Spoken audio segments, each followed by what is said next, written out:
আজ বানাবো ঘুগনি, সেই আনন্দে বিভিন্ন রকমের মশলা রেডি করে নিয়েছি।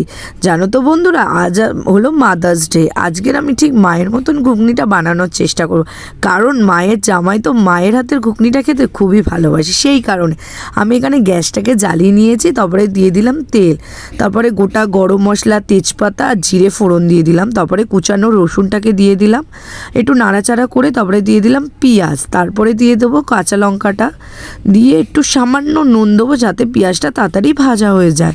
তারপরে দিয়ে দিলাম থেতো করা আদাটা, তারপরে নাড়াচাড়া করার পর সাইডে একটু গরম জল বসিয়ে দিলাম, যাতে ঘুগনিতে একটু গরম জল দিলে ভালো স্বাদ হয়।